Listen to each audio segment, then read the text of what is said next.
Enquanto as negociações indiretas entre os Estados Unidos e o Irã se desenrolavam em Genebra, na Suíça, em 17 de fevereiro, os Estados Unidos intensificavam sua presença militar na região do Oriente Médio, com o deslocamento de aeronaves de alerta aéreo antecipado, como aos sistemas E-3 Sentry e caças de combate, incluindo F-22 Raptors, F-16 Fighting Falcons e até um U-2 Dragon Lady, para vigilância e espionagem.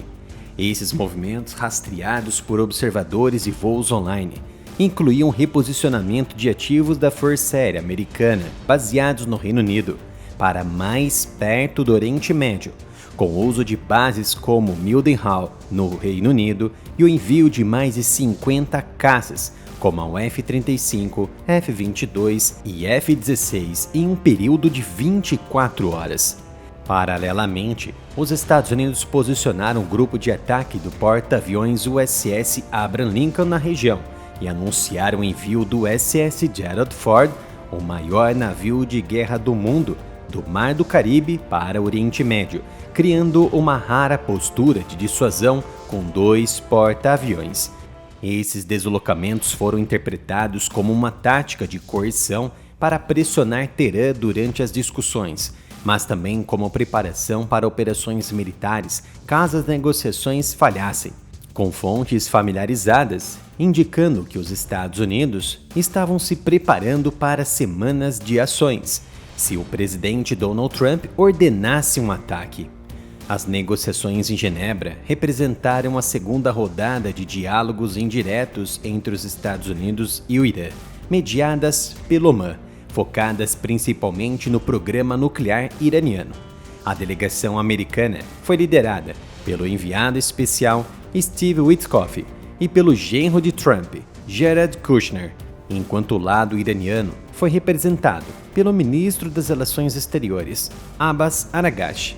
As discussões, que duraram cerca de 3 horas e meia, foram realizadas no prédio da missão omanense em Genebra, com as partes trocando notas por intermédio de mediadores omanenses, incluindo o ministro das Relações Exteriores de Oman, Badir Al-Busaid. De acordo com relatos, as conversas foram descritas como mais construtivas do que a rodada anterior em Mascat, em Oman, no início de fevereiro. Os negociadores concordaram em um conjunto de princípios orientadores para um possível acordo, que serviria de base para a elaboração de textos de um tratado potencial. No entanto, lacunas significativas persistiram, especialmente quanto ao escopo das negociações. Os Estados Unidos buscavam expandir as discussões para incluir o arsenal de mísseis balísticos do Irã e seu apoio a grupos militantes como o Hamas e o Hezbollah, enquanto o Irã insistia em limitar o diálogo somente ao programa nuclear e à remoção de sanções econômicas impostas por Washington. Foi acordado ainda que ambas as partes trabalhariam em rascunhos e textos para um acordo, os trocariam em breve e marcariam uma terceira rodada de negociações nas próximas 2 semanas, com o Irã prometendo apresentar propostas detalhadas para fechar as divergências. Quanto à participação de Donald Trump, o presidente americano confirmou que esteve envolvido de forma indireta nas negociações.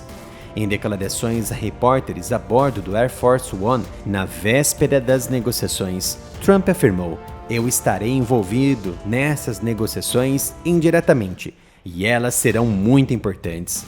Ele enfatizou que o Irã era um negociador duro, mas que Teherã queria fazer um acordo, reiterando que qualquer pacto deveria resultar no desmantelamento completo do programa nuclear iraniano, incluindo a capacidade de enriquecimento de urânio e limites ao programa de mísseis.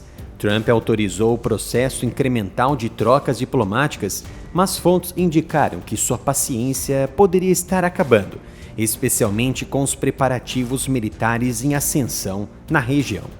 Ele também mencionou que uma mudança de governo no Irã seria a melhor coisa que poderia acontecer, o que complicou ainda mais o ambiente diplomático. Logo após o término das negociações, autoridades americanas e iranianas emitiram declarações que geraram uma série de notícias em veículos jornalísticos internacionais. Do lado americano, um oficial do governo afirmou que o progresso foi feito, mas muitos detalhes ainda precisam ser discutidos, destacando que os iranianos se comprometeram a retornar em 2 semanas com propostas detalhadas para abordar as lacunas abertas nas posições. O vice-presidente Dave Vance, em entrevista à Fox News, comentou que em alguns aspectos foi bem, mas em outros ficou claro que o presidente estabeleceu linhas vermelhas que os iranianos ainda não estão dispostos a reconhecer e trabalhar.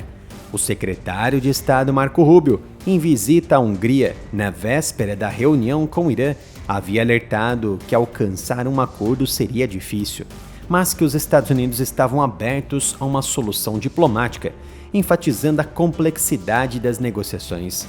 Já do lado iraniano, o ministro Aragashi declarou à TV estatal iraniana que diferentes ideias foram apresentadas e essas ideias foram discutidas seriamente e, no final, conseguimos chegar a um acordo geral sobre alguns princípios orientadores, acrescentando que as negociações foram mais construtivas e que uma nova janela de oportunidade se abriu.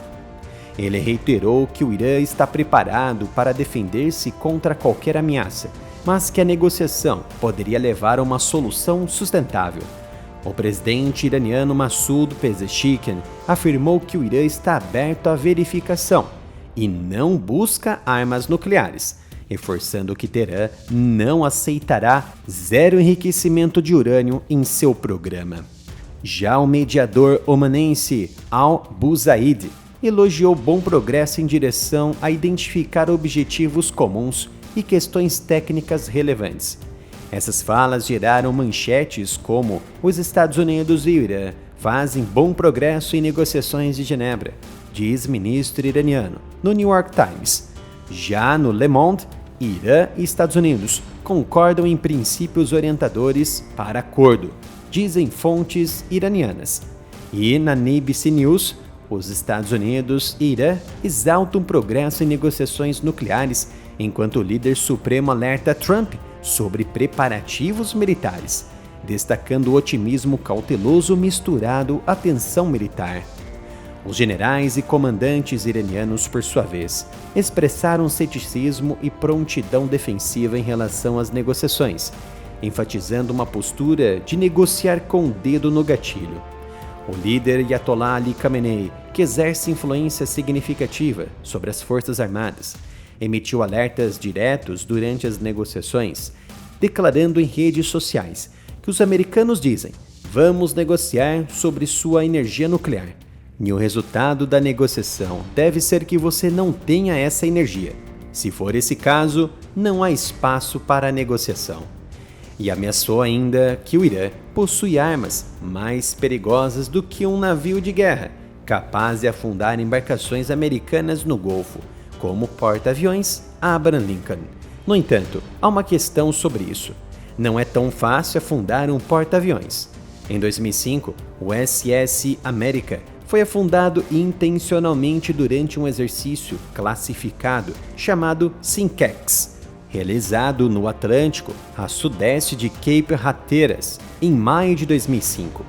O objetivo era testar a resistência de um super porta-aviões a danos de combate, especialmente explosões subaquáticas, para então coletar dados que ajudassem no projeto de futuros porta-aviões, como o Gerald Ford. Durante cerca de 4 semanas, aproximadamente 25 a 30 dias, a embarcação foi submetida a uma série de testes com explosivos subaquáticos, torpedos, mísseis, bombas e simulações de ataques, incluindo minas e explosivos de barcos pequenos em alguns relatos. Apesar de todo esse bombardeio externo, o SS America, que era o maior navio de guerra já afundado até então, não afundava.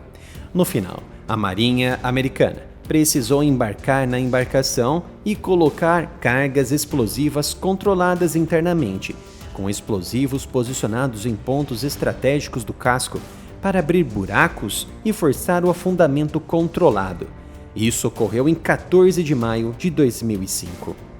O chefe das Forças Armadas iranianas, o Major-General Abdurrahim Mousavi, advertiu que Trump deve saber que ele entraria em um confronto que dá ao Irã a oportunidade de destruir suas bases na região, enquanto o comandante da Guarda Revolucionária supervisionava exercícios militares no Estreito de Hormuz, fechando partes da via estratégica para simulações e defesa contra agressores, com drones e mísseis posicionados no sul do Irã. As negociações podem ter dado mais tempo para o Irã se preparar para o pior, mas agregou também vantagens aos Estados Unidos, que aumentaram sua força e estão em posição muito melhor para lançar ataques a qualquer momento do que semanas ou dias anteriores. Produzir conteúdo geopolítico e militar de qualidade exige tempo, pesquisa e dedicação diária. Ajude a manter esse trabalho vivo. Garanta sua camiseta exclusiva agora mesmo em nosso site reserva.inc/área militar.